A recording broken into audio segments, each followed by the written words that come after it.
Leibaklei kaubi maga sangdam nabada Leina mana kari sunok loy. Leibaklei kaubi masu lairang laktagi khwaidagi akhang kanbin. Sakraba nungsagi may sakhang ingagi noong khangduna momon nukna satpa ngambi lairang. Magum na Leina masu poktabi mamagi saray khang momon nukna hinglibin. Awaba khang manamagi punsigi di magul haplibin. Henbi Lainagi apupi mamanati. Magi apupi imadi mana pungkak sauraka matamda nongakri. Leina amadi mamana chelakpani. Lainagi mama Henbigi nipa na laurambi nupiya tonbin. Lainagi mama bu lauraba matung say amamuk layramlaga Henbigi nupa su nganta na laikidri. Lainagi apupi mama su mapuroiba laikidaba ikan kanada layong khangdana adumak laikidri. Leina madi mama laikidaba matungdagidi sak phau mabuk thanna nongmata saba phangkidri. Laibak thibi madi apupu mapa su masak hangjadi. Mamagi mapamda sattuna lairugadabadasu mamagi ni haibada kana laiti. Aduna upai laita Henbigi miyon minay khangduna saurakibani. Laikai minadi Leinabu Henbine hek poksibi masani khalibani. Maramdi Leina hoigi yum inkol hana layramdi Loktaki phumdi mathakta khangpok sangamada layramman. Kuidri karangda yum honglakpa. Aduna mina imungi wari khangdaban. Toibi sina khaktani Leinagi wari khangliba haibu.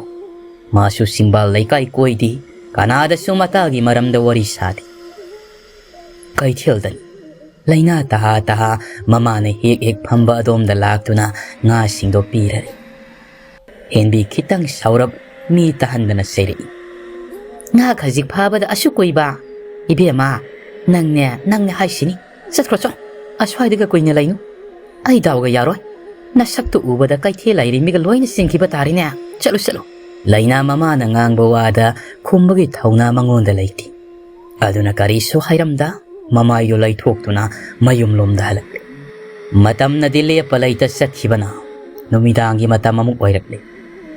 Ngasidi thasin atya pumba pungmam pang thing matam sunati Leina sakhumda sak thok thoiba sumasi ginakta sanglaktuna phana mada phamtha na hai ise kainjang Leina uyanda futliba haikrak yeli singdo kompak amada haidok na khumlakli ibunga haikrak yeli irole thoibana ataidi kaitawgi se Leina noklaga phagi tawrei kari chu tawdiye thoibana aibudi ngaro yaudраsu saba yai kharau ani duni iseda siglak toisi Leina maupagi wa duda nok fe tawna khumlai phagi tawani da aina ne kanghau ngawi tanja du da mitkhubi ga Henbi ga su sangai mikhubi Leina da machi amani haidana bebhar uttana hairei kari mathel no haina iroli badu uri Mikhubi suktok laga muk hairi. As iron ba onthok na saning kidreda. Leina hai phet tamak mikhubi de yan hai. Karim tadi hairakti. Mikhubi mama da muk ke sinnaduna hairi. Ima ai iron baga saning de. Umurok met baga nya khajing angau baga oina sage ko. Ima ngasai ayuki ensang du su saba yadi ai isa si saram sadana re haiba. Thoibana amuk phat khumai. Onthok na ke sinnakreda. Nare ikon kaya. Mikhubi mami topa ina maupadi yenglaga saurap na hairi. Angang nang nanado laisani. Henbi na marak thatuna. Yare se. Si haidana Leina da onsinduna hairi. Ai khoigi khajing lairiba natro. Leina Henbi dadi yengda mathauda tauna khumai. Laite loikre. Henbi na waga haiba nangdi Mikhubi na phat khumai. Aidi khajing sani haisini ima. Thoiba kitang saurap na hairi. Ise, laitana karam sagi haibano. Gyan khara tanasi. Mikhubi suktok laga. Khangde, aidi sani. Khajing sadana tokloi. Aidi sani haisini. Thoiba machegi mataudu da sauning mana loiri. Adubu mahak wa makha tarakidri. Tallabar kaino. Tumina laikri. Mikhubi mamada onsin amuk shuhairi. Khajing sadrabadi aidi saka amata saroi haisini. Si hairam saum naina sakhumdagi thokre. Henbi machana sakhiba mai kaidiyeng matha sana soli. Taurisi yengone, masi, magi angam tanbisi kit taurano haibane yadibasi. Thoiba masu sauna hairi. Sadraga tokchani, hauksiku kaidigi khajing. Si hai, masi Leina mu onsilai. Ise, sak thiro, ai sak lan. Sak sasi, saning daba mi sadasan. Lamaga mai sajani. Henbi machani pada hai fit yenglam laga, sak thina basi langi ba Leina da hairi. Ama si sauraga samkrisya, sak saw hai ba yararo. Magi khajing si sadriba makai. Nang kanaduna amukta hangluso. Leina ngak na mama di yengai. Kumbadi kumlakti. Thoiba na oina fat kumai. Kaino ima na hairi dubo. Nati, ima bu ngawra bro. Numidang sida kanadano. Isina khajing hangba satkaduriba sibo. Henbi thawa sada kumai. Thoibi sina hoida hangluso. Inak nakpa sibo fat chatlu. Ay sak thiram lage. Thoiba hantakti saurap na hairi. Ima, nang ngawri. Isi sinupini. Henbi na. Imagi bunga, nang si onthok na wasok thuida. Nasi sina sauraga sangkrisya, nang bunungay bro. Thoibi sinadi na si Leinaga na hena luna tinabaduda, ima na haibani niya. Yung sunak pa sida.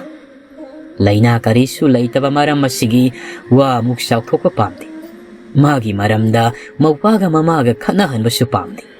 Aduna famlambadagi tap na hagulak to na hairi. Isegi thoiba, ise karisu tawro. Chatlugi. Si hai mama da hai fit tamak yenglam laga karisu hairam dana prap thokri. Thoiba masu famlambadagi hawgad machigi matung inage khandana hagulakli. Mataudu uriba Henbi na fat hairi. Ay sak thirake, khujam sai durau. Numidang ni adusu suk na mamlaba. Numidang karigi kiroi. Leina masa pumbatasin tafing lai.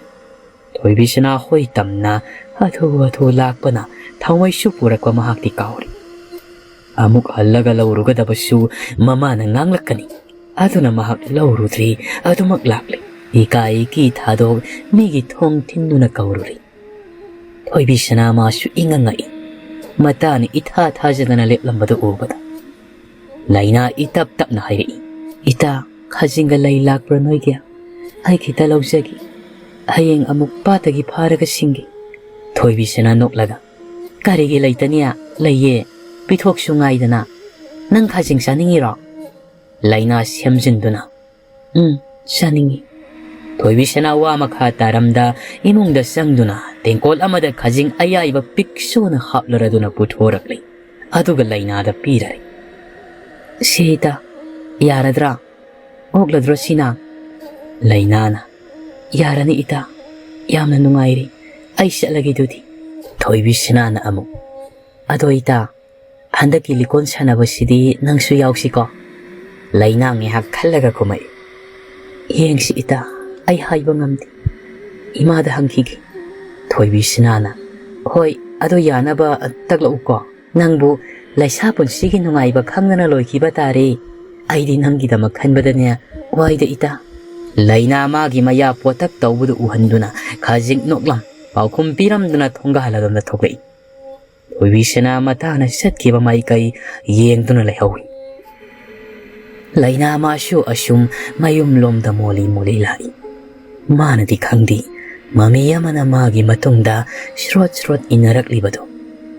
Leina ni hek thongga lansin kibaga mami do leptuna munna yamna munna yengduna layhawi. Numisigi ahing tanglaw Leina thenlawa matamdadi laikai khul pumba isik sikri. Kanagi sumawa makhol takidri. Loy namang yahip tankraba matamdani. Khamba na magi ingkolgi makha thangba maikayda leptuna kanagumba amaga wari saribado mami sami thawaiduna asumna tapna hairi. Imagi khamba ay khoina sahi kaya sumna thirakpa ayge thawaiga sinagadaba misakto ay ngasidi thengnarakle. Khamba mai thong maka lamna kumai. Kari laikay no ima nasado takpiyo. Manglem ki thawaina. Thanga karangdagini. Khamba madi amuk kena harauna kumai. Nungairida palini ma. Ima amuk halaklagadaba sidagi hena. Nungaiba karaidagi lorune. Manglem madi harawbagi mai thong ulakti. Adumak mong hada hairi. Taugadoriba thabakse yamna lugadori. Taray taray nangni hekta pangthokpa ngamloi. Matam sangani.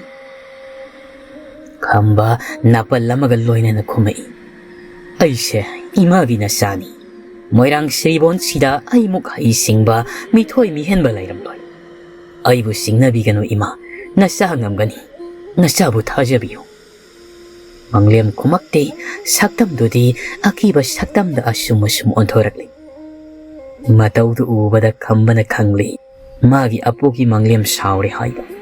Aduna mahak tumina laikri. Kariso hairakidri. Manglem na sauna ngangduna hairi. Aina haiba wa nang tadi. Nang na tawna chumi khanba thabak adumak tawi. Madu aina nangona tawno haidana kayarak haiba natra. Nang tadi aina haiba indi. Khamba khumdi tumina mamai non thaduna lai. Manglem asawbado masama tomda fathaduna amuk takna hairi. Yengo hai khamba imawa haiki munna taw. Aina haiba nupi masase Leina sanba nupi masani.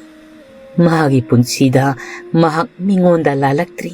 Pap langsindri aduna mabu Leina chali. Nang aina taugadoriba thabakse isorbu singnagadoriba thabak. Aduna nang wakan taw. Khamba chamamnana khumai. Hairiba sibo ima ay gyan taba ngamdri. Isorga singnaba hairiba sibo. Manglem. Isorga singnaba haibadi nipisa ibadaw moirang thangjing na chali. Nang gyan tarabra aina hairiba sa. Khamba khumlakti tumin wakhal khanbugum na lai. Manglem na amu. Phare ay satlage matam se thiengle. Nang nagyan tadrabasu hayeng ay phajana nupi masadugi maramda hairage. Hausikidi nongan gadawre ay ko'y nalaithaba yadre. Khamba tapna makuknomi pakhum oy na dipirakti. Manglem magi thawai du susakri. Khamba mari wakhal khanduna lehori. Haukre numitumasu. Yaho ngandi Leina madi hanagi matawgum nganna hugatchaduna imungi kuknom nongkri. Thabuk pumba loirabadu fauba imungi mi kanasu hugalakti.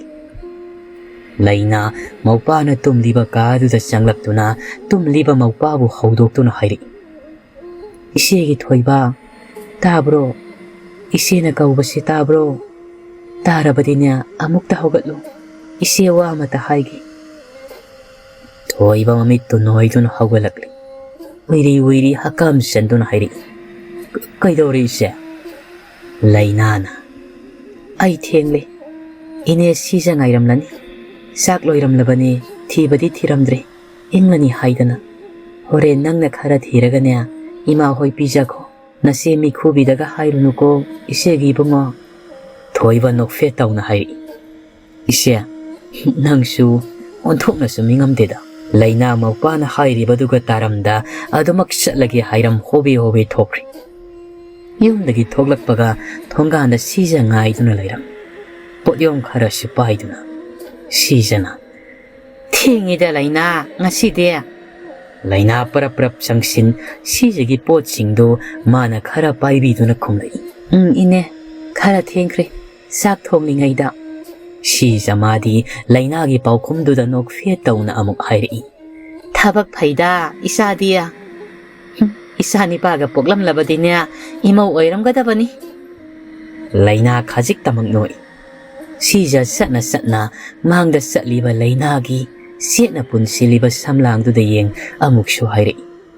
Leina nangi samlang se nongmatasu thadokte. Karigino nangdi mausu natte. Thadokduna thamba yadabrane. Phanadi sanglamgadaba mali nangi samse. Leina tapna khumai. Inena udaba oiramganiye marak thadokpani. Adubu ay talli sam thadokpa wayam chilli. Sija khumlakhidri Leina suwa nganglakhidri. Ithangpham tamna lakminaduna sijabu moirang kaithil kananaba thilakli. Somduna thoibisana mamana kanna ngangli. Bema bukphabi nang nabukto phamandana ne khara lairabadi nathakta kaduna netki hairak lanini hai apangbi nangbo. Thoibisina fi sana sana kitang saurap na kumai. Ima, itana taraga nungairoi. Amukta leplo. Khajing khara laukibagi damaktabu karigi adu nganglibano. Singlakani hairamani. Singjarakani kaidauge. Wahaigi wani bema karisu singlakloi. Lauramdai ngehaki tatni. Thoibisina asum taninglaktre mamagi wado. Aduna mahak fi sarambadagi haugat hoi mai hairamda imung sangkri. Sendrang mati siki kunbi ngangbi sanadi ngangba leptri ngangli. Adumak Leinabu panduna. Nakalamadanan mitkubi mama masasu tumbayaba tumlaraba matungda. Pelabra karino nung sa thoklakpa matamduda haugalaki. Ek haugalakpaga Leinabu laktana Henbi na kaurai. Leina! Leina! Ho Leina! Tadi ni masya. Nanado panglabra niya. Nang asukan na kaubasibog tadi siya. Mitkubi na amuk mateng pang silai. Tana tasinadri ni ima. Taugayaw na tawrini. Thoiba imongdagi prap thoglakton hairi. Karino ayuk sida uraw tharawduna amuk tawrisina. Isi ayuk Heehonba chatle haibase khangliba natro. Aduga karigino amuk laktuna kaurituna. Henbi bhab oirudabani. Leina ni Heehonduna sial tanba satki haibase mahak ngasi ta sengna kaurabani. Mikhubi madi hande mama na tuminna laikrabasu madi wa amuk hairi. Yengo ima. Nasanu pisa, chati khoti kaina imada hairamdana chatkibase. Ho ai khoidi poktabine. Aduna kaidagi hairani haigene. Thoiba masi mikhubi da yeng sauningna hairi. Ise, wakai nganganuda. Noibani natro. Ise da nong mangangkibado. Tumba haudori haidana. Mikhubi khomlamda masu paithoklamlaga maningadomda changkri. Henbi su thoiba da kari su hairamda masu maningadomda athu sangki. Thoiba tomin murum sol. Anisina wakal afaba khalak toisa. Karam kandabu khalak toisa. As aidi ngaiba wadorida. Nungsana kokto haigalakpa matamni. Leina su sak lamlakpana mayumda halagi khan hido lairai tamna honsilai.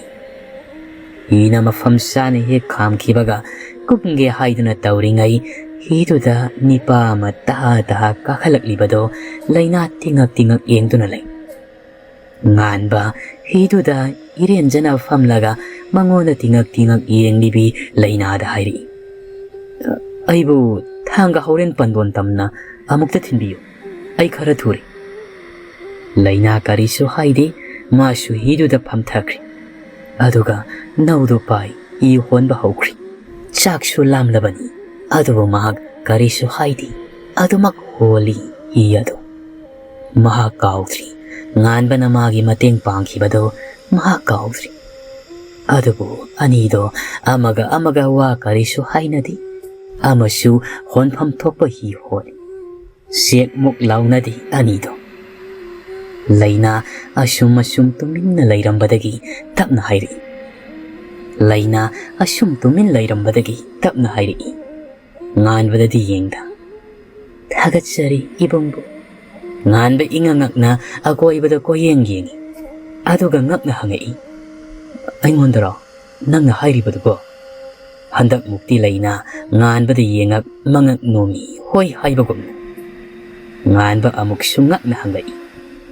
Karigino nangna ingonda adu hairiba. Leina na. Ibongna ngarang nachal aigi mateng pangkibado. Nachan na thagat wahai amatasu haiba nangkidri.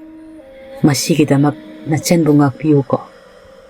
Nganba nakalda ontoktuna kajik noki. Momon minok ama aduga tapna mamay silakuna amuk hairi. Karigi adumna hairibano. Adumna haigan numaiti. Miyoiba ikhoidi amana amagi mateng pangnagadaban. Leina karisu kumlakidre momon minok amadi noklam. Pakumgum minok aduna wa makha tanadi. Ani ado wa kaya ngangandabi Leinani. Aduna tumi laikri masu. Nganba madi wa yamna ngangba nipani adubu ngasidi kaidorabano khandi wa kaya nganglakti. Tuminna liamjaba saduna famni hiduda. Asum liaptana holakpana hauren pandon su yauri. ngan ba hi dagi kumtha na achoiba lupa ma Leina da pirai Leina laudi makuna sialdo ngan barom da insinduna tapna hairi yarani ibung ai se lauro ibung na ai gi mateng pangbi khibado ai se lauba ngamlo ngan bana nungai ti isal loksilo nangna wani hi honduna aibu pubirak lisa si loksilo Leina laudi karisu hairam dana hi do mamai laithok tuna chatna ba siam sakri ngan ba masu theng bana makha ta na hainadri masu adumak magi sat kadaba labi da sat ba hokri nungthil gi matamni Laisabi sangu ama thoibi sana hoida punduna singju saminai Laisabi singdo wa kaya masu khanai maraktuda mitkubi su yauri Laisabi amana singju do maya da huksin hairi Handaki likon sidi awang Laisabi singdagi aikoi ni hena phajana sinsi ko mimangda sang tahangumsi thoibi sana na amu karigi sang tagani makoidagidi aikoi ni hengadoribane tharo sangbina nokfet amu hairi aigidi khwang phanek ineda singkhre likonda setnaba nupi yaman amu aisu wangkhai phi saba haukhre likon nangnaba amaga firon gi matangda wari pangsada sanai mitkhubi su sariba wari singda tuminna tari yamna munna mahak wadi nganglakti adubu mapukningdadi khalli tuminna noi mayamdagidi aina ihen henba phi setkani haidu adubu mahak machildi kanglakti tuminna khanjabatani shumna wakhal khallingai thoibi sanana masanomduna hairi mikhubi tabro mikhubi aphinga fai oina thoibi sanada fat yengai thoibi sana madi nokfet hairi Nase Leina su yahonse masu purao ma kauwa yade ko mikhubi sauning bana loiri thoibi sanagi waduda adu ma saudi asaubu uthokta mangakto nomi tablapna ashumna Laisabi singdo wa khanai kari kamdau sige haida sandhya matamni haikiba wa ngakpi Leinani ngarang khajing singge hairambaduda mahakpata kumduna long kholi ngasai sak tokpadagi kholakliba longni yamdramaksu kharadi phaba ngamli ashumna long kholingai laikai ahalni pa mana hairi hibe ama Leina kaidore ngasidia higa amata hondrabadia aibo hauren pandol phawbada thinbigudana Leina mamai non khalaklaga tapna khumai ipo sauyade nasunga sidi pharak amatarani atoppada haibiyo ahalduna ise ipudi nangna honba hi tongmana nungaina Leina momo nokna khumai hayeng soidana ai ipubu thinjagi nasigidi saubiba yadi ipu ahalduna amu saudeda thabakne yadababu phare ipu su thengle nang sunna thau tauja haulo aisu amuk satlagi ko Leina nokfe tamak tawi ma su panthada longda makha tana khonba hokri ngai hak leiraga mane sije lauba amuk satawriban somdana henbi mamsilaka matam sida kaithildagi kumlaktuna mayum taba maiga yadhomda tafing lakpada madauna yadribasu manisanga hek thengnari manisan henbi ubada khitang saurapna hairi ya ini hoidi onthongna ngamkhredana aigi senya mama pubi khraga onthongna nungaina bu leikhene henbi noksina dunu komai ha ibonga manisan nang saunu inyasa nangi sendoi pige haidana tawrambani mamang thadi inesu nangi sendoi piba ngamkhidre nang sauba yade ko manisan hande sauna adumak hairi sendoi bo piningda tog hekta yabroinya ine ai sendoi gamata pamjadri ine hoigi mawongsa seleptu khak inkhat aba tawiro Henbi kaithildi wanaga halakpani manisan gi ngangna saknaba yadaba matawa simakni madi pangsauda sauningkri simakna wakhal ikhan khanthada fat hai ibunga nangi seldo ai haloi hayeng ayu ai khoida lao ꯑꯗꯨꯒꯅꯦ ꯅꯪꯒꯤ ꯁꯦꯜꯗꯣ ꯑꯃꯠꯇ ꯋꯥꯠꯇꯅ ꯑꯩ ꯄꯤꯒꯦ ꯀꯔꯤ ꯊꯣꯛꯑꯦꯅ ꯇꯧꯔꯤꯅꯣ ꯁꯛꯇꯥꯁꯤꯒ ꯄꯥꯈꯪ ꯑꯔꯤꯕ ꯅꯨꯄꯤ ꯐꯪꯗꯕꯁꯤꯗꯤ ꯃꯅꯤꯆꯥꯟ ꯃꯥꯁꯨ ꯍꯦꯟꯅ ꯁꯥꯎꯅꯤꯡꯈ꯭ꯔꯤ ꯃꯥꯕꯨ ꯅꯨꯄꯤ ꯐꯪꯗꯕ ꯀꯥꯏꯅ ꯍꯥꯏꯔꯛꯄꯁꯤꯗꯗꯤ ꯁꯤꯃꯛꯅ ꯃꯥꯁꯨ ꯅꯨꯄꯥ ꯅꯠꯇꯕꯒꯨꯝ ꯃꯆꯤꯟ ꯀꯕꯨꯛ ꯄꯣꯛꯄ ꯃꯈꯩ ꯈꯨꯝꯂꯛꯏ ꯍꯦꯔꯩꯅꯦ ꯑꯩꯕꯨ ꯅꯨꯄꯤ ꯐꯪꯗꯕ ꯀꯥꯏꯗꯤ ꯍꯥꯏꯒꯅꯨ ꯏꯔꯟꯅ ꯁꯤꯡꯃꯨꯛ ꯄꯩꯕ ꯑꯩꯉꯣꯟꯗ ꯂꯩꯒꯦ ꯍꯥꯏꯕ ꯅꯨꯄꯤ ꯌꯥꯝꯅ ꯂꯩꯈ꯭ꯔꯖꯥꯠꯅꯤ ꯃꯅꯤꯆꯥꯟ ꯑꯩꯅ ꯄꯥꯝꯗꯗꯅ ꯂꯧꯕꯤꯗꯕ ꯉꯥꯛꯇꯅꯤ ꯍꯦꯟꯕꯤ ꯃꯤꯅ ꯉꯥꯡꯉꯤꯗꯨꯒ ꯇꯥꯁꯤꯟꯅꯗ ꯆꯠꯅ ꯆꯠꯅ ꯀꯔꯦꯝꯅꯅ ꯍꯥꯏꯔꯛꯏ ꯍꯣ ꯄꯥꯈꯪ ꯁꯤꯠꯇꯕ ꯅꯪꯒꯤ ꯆꯤꯟꯒ ꯄꯥꯟꯅꯕ ꯉꯝꯖꯄꯣꯠꯇꯦ ꯁꯛꯊꯤꯕꯧ ꯑꯔꯤꯛꯄꯁꯤꯗꯤ ꯉꯥꯡꯅ ꯍꯦꯟꯕꯤ ꯆꯠꯈꯤ ꯃꯅꯤꯆꯥꯟꯗꯤ ꯀꯝꯗꯧꯔꯤ ꯃꯍꯥꯛ ꯁꯥꯎꯅꯤꯡꯕꯅ ꯃꯈꯨꯠ ꯃꯁꯥ ꯊꯦꯛꯇꯅ ꯈꯥꯡꯉꯤ ꯃꯄꯨꯛꯅꯤꯡꯗꯁꯨ ꯍꯦꯟꯕꯤꯕꯨ ꯁꯤꯡꯈ꯭ꯔꯤ ꯁꯣꯝꯗꯅ ꯂꯩꯅꯥꯁꯨ ꯁꯤꯖꯒ ꯄꯨꯟꯅ ꯃꯌꯨꯝ ꯃꯩꯀꯩ ꯄꯥꯡꯂꯛꯂꯤ ꯁꯤꯖꯗꯤ ꯃꯌꯨꯝ ꯌꯧꯅꯕ ꯆꯠꯈ꯭ꯔꯤ ꯂꯩꯅꯥꯗꯤ ꯊꯣꯏꯕꯤꯁꯅꯥ ꯍꯣꯏ ꯇꯝꯅ ꯂꯥꯛꯂꯤ ꯂꯩꯅꯥ ꯊꯣꯏꯕꯤꯁꯅꯥ ꯍꯣꯏꯒꯤ ꯁꯨꯃꯥꯡꯗ ꯂꯦꯞ ꯃꯇꯥ ꯊꯣꯏꯕꯤꯁꯅꯥꯕꯨ ꯀꯧꯔꯛꯏ ꯏꯇꯥ ꯇꯥꯕ꯭ꯔꯣ ꯏꯇꯥ ꯑꯩꯅꯦ ꯂꯩꯅꯥꯅꯦ ꯊꯣꯏꯕꯤꯁꯅꯥꯁꯨ ꯆꯥꯛ ꯊꯣꯡꯒꯦ ꯇꯧꯔꯝꯕꯗꯒꯤ ꯂꯩꯅꯥꯅ ꯀꯧꯕꯗꯨ ꯇꯥꯔꯗꯨꯅ ꯃꯄꯥꯎꯗ ꯊꯣꯛꯂꯛꯏ ꯃꯃꯥ ꯉꯥꯡꯕꯤꯁꯅꯥꯁꯨ ꯃꯆꯥꯒꯤ ꯇꯨꯡ ꯏꯟꯗꯨꯅ ꯑꯅꯤꯗꯣ ꯄꯨꯟꯅ ꯊꯣꯛꯃꯤꯟꯅꯔꯛꯂꯤ ꯊꯣꯏꯕꯤꯁꯅꯥꯅ ꯍꯩꯃꯥ ꯏꯇꯥ ꯀꯔꯤꯅꯣ ꯑꯗꯨꯋꯥꯏꯗ ꯂꯦꯞꯇꯨꯅ ꯂꯩꯔꯤꯗꯨꯕꯣ ꯃꯪꯒꯣꯜꯁꯤꯗ ꯀꯥꯈꯠꯂꯛꯄ ꯌꯥꯗ꯭ꯔꯣ ꯂꯩꯅꯥꯅ ꯑꯃꯨꯛ ꯂꯩꯈꯣꯝ ꯇꯩꯔꯦ ꯏꯇꯥ ꯅꯨꯡꯉꯥꯏꯇ꯭ꯔꯤ ꯁꯤꯗ ꯁꯨꯝ ꯂꯦꯞꯀꯤ ꯊꯣꯏꯕꯤꯁꯅꯥ ꯃꯇꯥꯒꯤ ꯃꯅꯥꯛ ꯇꯝꯅ ꯀꯨꯝꯊꯔꯛꯏ ꯂꯩꯅꯥ ꯃꯈꯨꯗ ꯄꯥꯏꯔꯝꯕ ꯄꯥꯡꯈꯣꯛꯂꯥꯅ ꯌꯣꯝꯕ ꯈꯖꯤꯡ ꯈꯔꯗꯨ ꯊꯣꯏꯕꯤꯁꯅꯥꯗ ꯄꯤꯗꯨꯅ ꯍꯥꯏꯔꯛꯏ ꯁꯤ ꯏꯇꯥ ꯉꯔꯥꯡ ꯑꯩꯅ ꯂꯧꯕ ꯈꯖꯤꯡꯗꯨꯅꯤ ꯊꯣꯏꯕꯤꯁꯅꯥ ꯅꯣꯛꯂꯒ ꯅꯪꯁꯤꯗꯤ ꯁꯤꯡꯗ꯭ꯔꯕꯁꯨ ꯌꯥꯕꯁꯤꯗ ꯉꯥꯡꯕꯤꯁꯅꯥꯁꯨ ꯄꯔꯞ ꯁꯨꯃꯥꯡꯗ ꯀꯨꯝꯊꯔꯛꯇꯨꯅ ꯃꯆꯥꯅ ꯄꯥꯏꯔꯤꯕ ꯈꯖꯤꯡꯗꯨꯗ ꯌꯦꯡ ꯄꯩꯗꯨꯅ ꯍꯥꯏꯔꯛꯏ ꯏꯕꯦꯝꯃ ꯂꯩꯅꯥ ꯅꯪꯒꯤ ꯈꯖꯤꯡꯁꯤꯗꯤ ꯑꯍꯤꯡꯕꯅꯤꯅꯦ ꯉꯔꯥꯡ ꯑꯩꯈꯣꯏꯗꯒꯤ ꯂꯧꯈꯤꯕꯗꯨꯅ ꯑꯌꯥꯏꯕ ꯂꯩꯅꯥ ꯈꯨꯝꯐꯝ ꯈꯪꯗꯦ ꯃꯤꯅ ꯑꯗꯨꯝꯅ ꯍꯥꯏꯔꯛꯄ ꯃꯍꯥꯛ ꯇꯧꯐꯝ ꯈꯪꯗꯦ ꯃꯃꯥꯏꯗꯨꯁꯨ ꯏꯀꯥꯏꯕꯅ ꯉꯥꯡꯁꯤꯜꯂꯛꯏ ꯊꯣꯏꯕꯤꯁꯅꯥ ꯃꯃꯥꯗ ꯁꯥꯎꯔꯞ ꯌꯦꯡ ꯃꯇꯥ ꯏꯀꯥꯏꯈꯤꯕ ꯇꯥꯔꯦ ꯈꯟ ꯅꯣꯛꯁꯤꯟꯅꯗꯨꯅ ꯍꯥꯏꯔꯛꯏ ꯇꯥꯟꯗꯨꯝ ꯆꯥꯔꯦ ꯏꯇꯥꯅ ꯈꯖꯤꯡ ꯑꯍꯤꯡꯕ ꯄꯤꯔꯛꯄꯁꯦ ꯑꯩ ꯈꯖꯤꯡ ꯑꯍꯤꯡꯕ ꯈꯖꯤꯡ ꯇꯦꯛꯁꯨ ꯆꯥꯅꯤꯡꯗꯅ ꯂꯩꯔꯝꯂꯤꯕꯅꯤ ꯂꯩꯅꯥ ꯃꯃꯥꯏ ꯅꯣꯟꯊ ꯇꯞꯅ ꯍꯥꯏꯔꯛꯏ ꯏꯇꯥ ꯑꯩ ꯑꯌꯥꯏꯕ ꯑꯣꯏꯅ ꯄꯤꯔꯛꯂꯕꯁꯨ ꯄꯤꯔꯛꯀꯦ ꯏꯃꯥꯅ ꯅꯨꯡꯉꯥꯏꯇ꯭ꯔꯕꯗꯤ ꯉꯥꯡꯕꯤꯁꯅꯥ ꯅꯣꯛꯁꯤꯟꯅꯗꯨꯅ ꯑꯐ ꯁꯥꯗꯨꯅ ꯑꯃꯨꯛ ꯍꯥꯏꯔꯛꯏ ꯑꯗꯨꯒꯤ ꯅꯠꯇꯦꯗ ꯏꯃꯥꯅ ꯆꯨꯝꯅ ꯁꯨꯝ ꯍꯥꯏꯕꯅꯦ ꯏꯆꯥꯕꯨ ꯁꯥꯎꯅꯤꯡꯕ꯭ꯔꯣ ꯏꯃꯥꯒꯤ ꯋꯥꯗꯣ ꯂꯩꯅꯥ ꯅꯣꯛꯇ ꯌꯥꯗ ꯈꯖꯤꯛ ꯅꯣꯛꯇꯨꯅ ꯈꯨꯝꯃꯛꯏ ꯁꯥꯎꯗꯦꯗ ꯏꯃꯥ